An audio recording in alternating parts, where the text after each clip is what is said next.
नमस्कार मंडळी, welcome back to my channel Gapshap बँडेड. चला तर पाहूया श्री रामचरितमानस या पुस्तकाचा पुढचा भाग. गरुडाने आदरपूर्वक माझ्या चरणी मस्तक ठेवले आणि मला आपला संशय सांगितला. हे भवानी, त्याची विनंती व कोमलवाणी ऐकून मी प्रेमाने त्याला म्हणालो, हे गरुडा, तू मला वाटेत भेटत आहेस. वाट चालताना मी तुला हे सर्व कसे समजावून सांगू?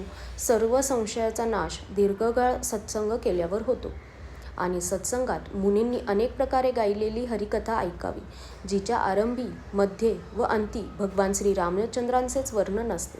हे बंधू, जिथे प्रत्येक दिवशी हरिकथा चालते तिथे मी तुला पाठवतो. तू जाऊन ती ऐक. ती ऐकताच तुझा संपूर्ण संशय दूर होईल आणि तुला श्रीरामांच्या चरणी अत्यंत प्रेम उत्पन्न होईल. सत्संगाशिवाय हरीची कथा ऐकायला मिळत नाही आणि तिच्या विना मोह पळून जात नाही आणि मोह गेल्याशिवाय श्री रामचंद्रांच्या चरणी दृढ प्रेम उत्पन्न होत नाही.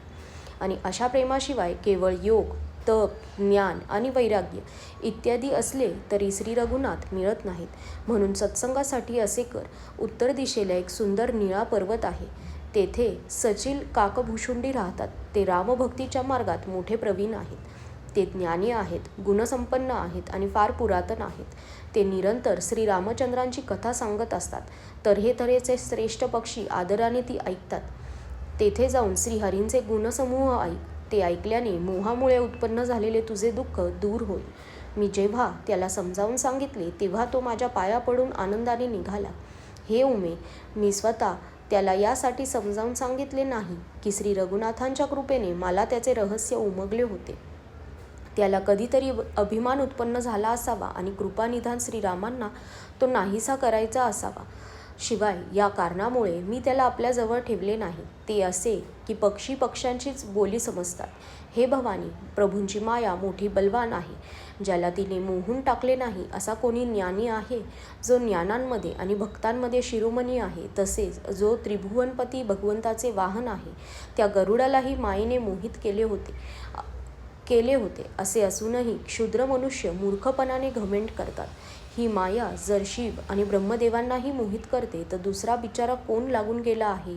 मनात असे जाणून मुनिजन भगवंताचे भजन करतात. जेथे अकुंठित बुद्धी व पूर्ण भक्ती असणारे काकभुशुंडी राहतात तेथे गरुड गेला. तो पर्वत पाहून तो प्रसन्न झाला आणि त्याच्या दर्शनानेच त्याची सर्व माया, मोह व चिंता नाहीशी झाली. तलावात स्नान करून व पाणी पिऊन तो प्रसन्न मनाने वटवृक्षाखाली गेला. तेथे श्रीरामांचे सुंदर चरित्र ऐकण्यासाठी वयोवृद्ध पक्षी आले होते. भुशुंडी कथा सांगण्यास प्रारंभ करणार इतक्यात पक्षीराज गरुड तेथे पोचला.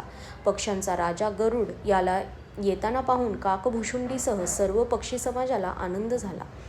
त्यांनी पक्षीराज गरुडाचा खूप आदर सत्कार केला. क्षेमकुशल विचारल्यावर बसण्यासाठी चांगले आसन दिले.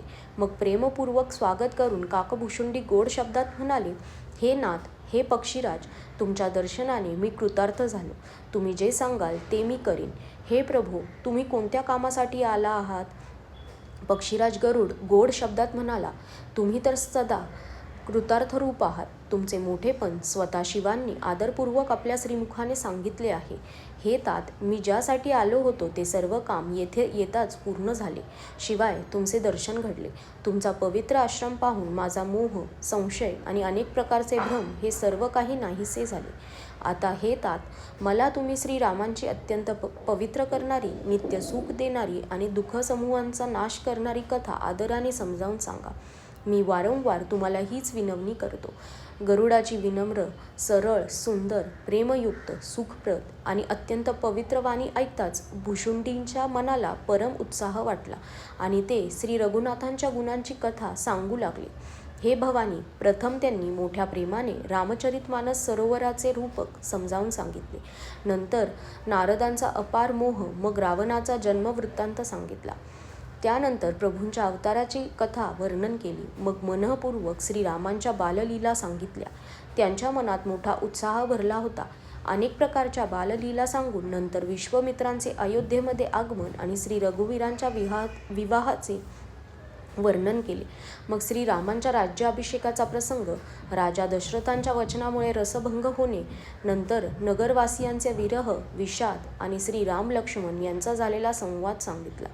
श्रीरामांचे वनगमन, नाविक प्रसंग, गंगा पार करून प्रयागामध्ये निवास, वाल्मिकी आणि प्रभू श्रीरामांची भेट आणि भगवंतानी चित्रकूटावर निवास करणे हे सर्व काही सांगितले. नंतर मंत्री सुमंत्राच्या अयोध्येत येणे, राजा दशरथांचे देहावसन, भरताचे आजोळहून अयोध्येस परत येणे आणि त्याचे प्रेम या सर्वांचे बरेच वर्णन केले. राजाची अंत्येष्टी क्रिया करून नगरवासियांसह भरत सुखनिधान प्रभू श्रीरामचंद्र यांच्याकडे गेल्याची वार्ता. श्री रघुनाथांनी भरताला अनेक प्रकारे समजावणे, ते ऐकून भरताचे पादुका घेऊन अयोध्येस परतणे ही कथा सांगितली. भरताची नंदीग्रामामध्ये राहण्याची रीत, इंद्रपुत्र जयंताचा नीचकर्म आणि मग प्रभू श्रीरामांची मुनी अत्रींशी भेट यांचे वर्णन केले. विराधाचा वध कसा केला, शरभंगांनी शरीर त्याग केला तो प्रसंग, नंतर सुतीक्ष्णाच्या प्रेमाचे वर्णन करून प्रभू व अगस्त्य यांच्या सत्संगाचा वृत्तांत सांगितला. आजच्यासाठी धन्यवाद.